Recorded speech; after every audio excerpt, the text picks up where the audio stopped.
정권 내 무리한 공기업 사장 해임 등으로 문재인 정권의 찍어내기식 해임에 대한 지적이 아직도 끊이질 않고 있는데요.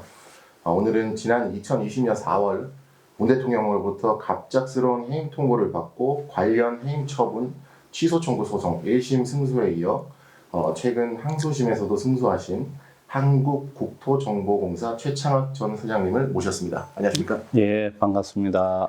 저희 대구신문을 찾아주셔서 감사드립니다. 네. 우선 본인에 대한 간략한 소개를 부탁드리고요. 그동안 힘든 시간을 보내신 걸로 들었는데 어떤 일이 있으셨는지 말씀 부탁드립니다. 네, 네, 반갑습니다. 저는 한국국토정보공사 사장으로 근무했던 최창학입니다. 저는 2018년 7월 23일부터 2021년 지난해 7월 22일까지 사장을 역임했습니다. 사장 재임 기간 중에 사전에 아무런 연락도 없이 이렇게 갑자기 해임 통보를 받게 되었고, 이런 전화 한 통, 그 다음에 전자문서 한 장으로 어떤 절차도 없이 공공기관의 기관장을 해임한다는 것은 기본적으로 상식을 벗어난 일이고, 뭐 법을 떠나서 저는 상식에도 어긋나는 일이라고 이렇게 생각합니다. 긴 고통의 시간을 보냈습니다. 제가 알고 있기로는 최 박사님은 국가정보화와 그리고 전자정보 그리고 공간정보 분야의 전문가로서 많은 경력을 가지고 계시고요. 네. 그동안 학계와 정부 그리고 해외에서 이 분야 많은 활동을 해오신 걸로 알고 있는데요. 그동안 주로 해오신 일에 대해서 간략한 소개를 부탁드리겠습니다. 네, 원래 저는 이제 대학에서 행정학을 공부했습니다. 행정학 안에서 주로 이제 행정정보 시스템 쪽을 공부하고, 대구시에서 정보화 담당관을 4년간 역임한 후에 대통령 직속 정보혁신위원회라는 조직이 있습니다. 거기에서 우리나라의 국가 전자정부 사업을 총괄하는 국장으로 4년간 근무를 했습니다. 그 이후에 해외 여러 국가들의 자문관, 전자정보와 정보화 쪽의 자문관을 마치고 몇 개의 공공기관을 거쳐서 한국국토정보공사 사장을 맡게 되었었던 것입니다.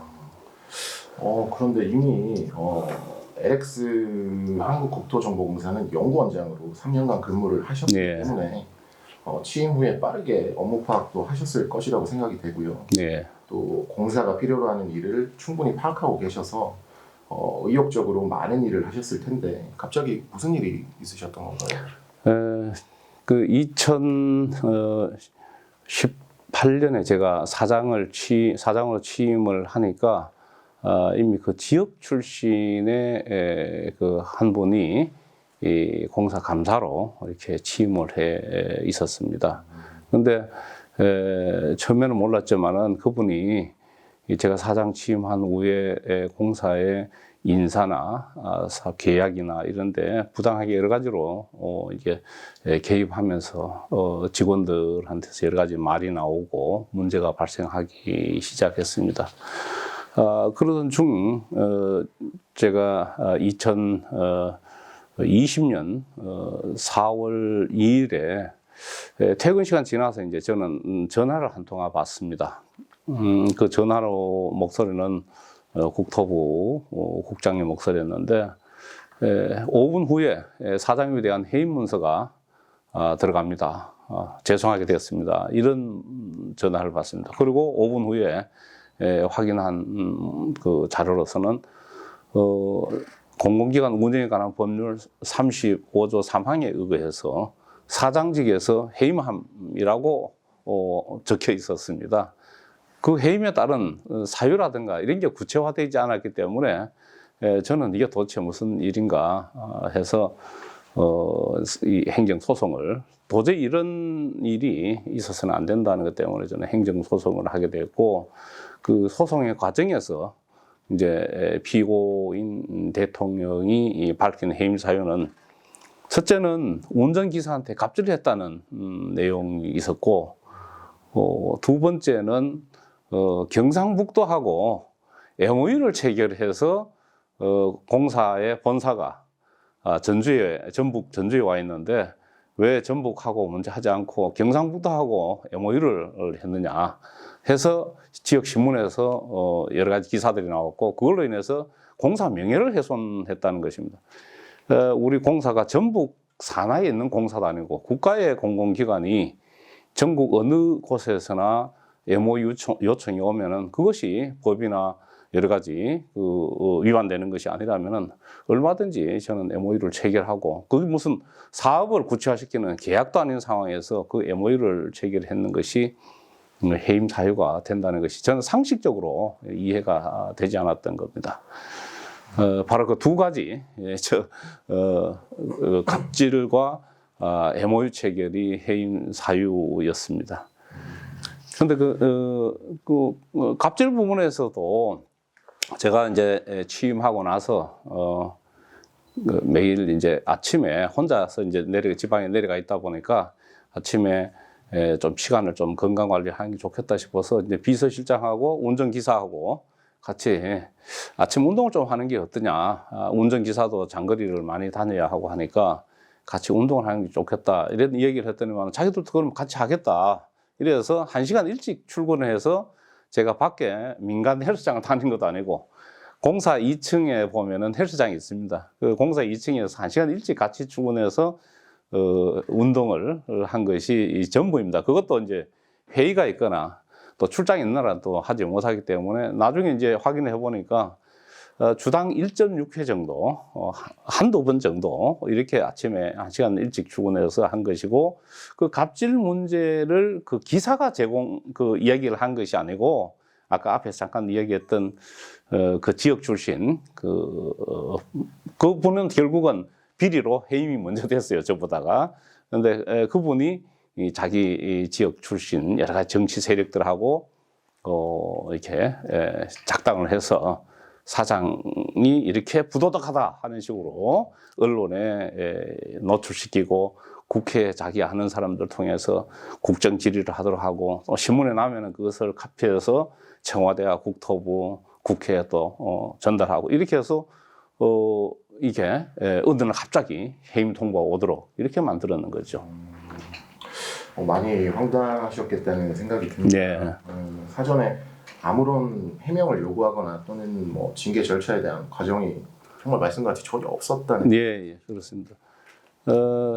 만약에 어떤 그 해임을 하려면은 어떤 불러서 당신은 한 일이 있는데 이게 도대체 어떻게 된 것이냐 해명을 하게 하는가 또 징계위원회를 거쳐서 공공기관 법에 보면은 공공기관 운영위원회라는 것도 있고 또 이사회 공사 같은 경우는 기본적으로 이사회라는 것이 있기 때문에 그런 절차를 거쳐서 해명의 기회도 줘야 되고 또 징계를 하는 절차도 거쳐야 되는데 그런 것을 하나도 거치지 않고 어느 날 갑자기 4,500명이 근무하는 전국에 있는 그런 그 지사가 있고 또 직원들이 4,500명이나 근무하는 그 공공기관의 장을 이렇게 험하게 그 해임을 시킨다는 것이 이 정부가 정말 나름대로 공정이나 정의나 이런 과정의 어떤 그 절차나 이런 것을 제대로 생각한다면은 저는 이런 일은 절대 발생해서는 안 된다 하는 것이고 누군가는 이런 데 대해서 저항할 수 있어야 저는 국가사회가 제대로 된다고 생각했기 때문에 많은 고통이 따를 것으로 저는 각오를 하고 이렇게 소송으로 갔던 겁니다. 많이 힘드셨을 거라고 생각이 드는데요. 좀 소송 과정을 구체적으로 좀 여쭤봐도 될까요? 예. 먼저 제가 이제 1심에서 서울행정법원에서 이제 소송을 제기하자 이제 그 대통령 쪽에서는 정부 법무공단을 통해서 이제 변호인을 정하고 이렇게 해서 계속 자기들의 주장을 이렇게 하는 것이었고 제가 해임되고 난 이후에 그 해임의 정당성을 그때서야 찾기 위해서 해임된 제가 공사를 떠나고 나서 감사를 4번이나 이렇게 내보내서 직원들을 힘들게 하고, 이게 도저히 지금 정부에서 저는 이게 있어서는 안 된다, 그런 생각을 했습니다. 말씀 들어보니 참 힘든 과정을 거치셨는데요. 공공기관이 지방 이전을 한 후에 참 여러 가지 현상들이 나타나는 것 같습니다. 물론 이제 순기능적인 측면도 있지만 많은 부정적인 측면도 일어나고 있는데요. 네. 거기에 대해서 좀 말씀 부탁드릴까요? 저는 공공기관이 이 지역의 균형 발전을 위해서 지방으로 이전한 부분에서는 국가의 정책적인 부분에서 공공기관은 성실하게 따라야 된다고 생각합니다. 다만 그 지방에 이전한 공공기관들이 지역의 어떤 그 토세력에 의해서 휘둘려서는 안 된다고 생각합니다. 기본적으로 합리성이나 법적 절차나 제도적인 게 허용된 법인 내에서 그 지역 발전을 위해서 노력을 해야 되지, 전혀 자격이 안 되는 사람들을 그 지역 출신을 해서 채용하게 한다든가, 승진을 우선권을 준다든가, 또 기본적인 자격이나 그게 합리성이 배제된 업체에게 그 사업을 주도록 한다든가, 저는 이런 것은 오히려 전체적인 국가 발전에 대단히 저해야 된다, 이렇게 생각합니다. 혹시 독자분들이 네. 자세히 모르시는 분들이 많으시네요. 네. 혹시 뭐 소송 결과는 어떻게 제가 이제 1심에서 서울행정법원에서 아예 일방적인 그런 내용으로 승소가 됐습니다. 그 판결문이 다 나와 있습니다만은 일방적으로 더 내용은커녕 절차조차도, 기본적인 절차조차도 거치지 않은 사건이기 때문에 이 사건은 원고가 승소를 할 수밖에 없다, 이렇게 판결을 했습니다. 그런데 1심에서 이제 대통령 쪽이 지자, 대통령은 이제 몇 주 후에 여러 사람들이 그렇게 만들었겠죠. 법인을, 로펌을 3군데를 동원을 하기 시작합니다. 그래서 민간 로펌을 수억을 아마 들였을 겁니다. 그리고 변호사를 10명이 넘는 변호사를 투입합니다. 저 하나를 막기 위해서 10명이 넘는 변호사 3개 민간 로펌을 동원해서 저를 이제 옥죄기 시작했고, 1심에서 제가 승소를 하면은 해임 소송에서는 해임이 취소돼 버리기 때문에 저는 바로 자동적으로 사장으로 복귀가 됩니다. 그 복귀되는 것을 또 막기 위해서 즉시 항고를 해요. 즉시 항고는 1심의 효력을 정지시켜 놓으려는 거거든요. 그걸 또 했는데 거기서도 이 원고의 권리가 다시 회복할 수 없는 그런 권리이기 때문에, 기간이 지나버리면 임기가 끝나버리기 때문에 이것을 정지시키는 것은 타당하지 못하다 해서 즉시 항고에서도 또 제가 승소했습니다. 그런데도 불구하고 또 공사나 또 국토부나 또 대통령 쪽에서는 아예 공사에다 압력을 넣어가지고 최 사장이 들어오면은 잡상이 취급을 해라, 아니면 아예 그 문을 열어주지 마라, 상대를 하지 마라, 이런 식으로 해서 제가 임기가 작년 7월 22일까지였는데 끝까지 아무런 사장으로서의 역할을 할 수 있는 것을 아무것도 지원을 해주지 못하도록 만들었기 때문에 저로서는 더더욱 이런 정부로서는 민주정부라고 할 수가 없다 하는 그런 입장이고, 2심에서도 결국은 고등법원에서 저는 항소심에서 제가 승소를 했습니다. 역시 마찬가지로 내용에 있어서나 절차에 있어서 중대한 하자가 있는 것이기 때문에 이거는 제가 이제 승소를 하게 되는 것이고, 그럼 2심에서 해서 고등법원에 했으면 끝을 내줘야 되는데, 이 사람들은 또다시 이 대법원까지, 제가 임기도 끝난 상태에서 금년 1월 말에는 대법원까지 가서 역시 이 2심에서 했던 것과 마찬가지로 3개 로펌 또 그 10명이 넘는 변호사를 투입해서 국민의 예산이 그렇게 쓰여서 되겠습니까? 그것이 만약에 소송 비용이 자기들의 개인이 부담한다면 그런 소송을 무리하게 하겠습니까? 저는 저 개인이 제 소송비를 부담합니다만은 그 정부 쪽에서 하는 대통령이 하는 소송 비용은 전부 다 국민의 세금으로 한다는 겁니다.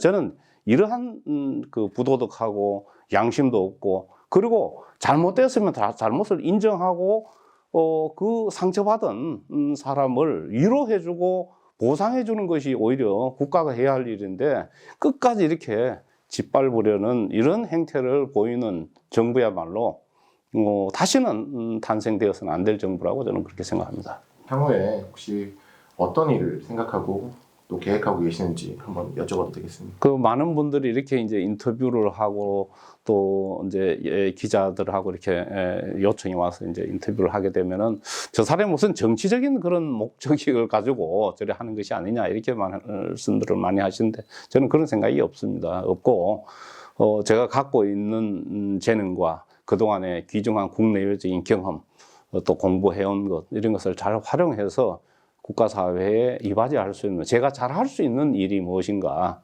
이런 것을 생각해서 국가사회에 도움이 되는 일을 해나가고 싶은 것이지 제가 정치를 하기 위해서 이렇게 그런 언론하고 접촉하는 것이 아닌데도 많은 분들이 오해를 하는 경우가 있어서 참 답답한 것입니다. 저는 다만 소중한 인권이 침해되는데 그것이 국가 권력이라 해서 억울하지만 그걸 참고 견뎌야 된다는 것은 역사 발전에 전체에 도움이 되지 않는다 하는 그런 생각을 하고 적어도 아닌 것은 아니라고 할 수 있는 국가사회의 그런 분위기가 조성되는데 제가 할 수 있는 그런 역할이 있다면 조금이나마 하는 것이 저는 도리라고 생각을 합니다.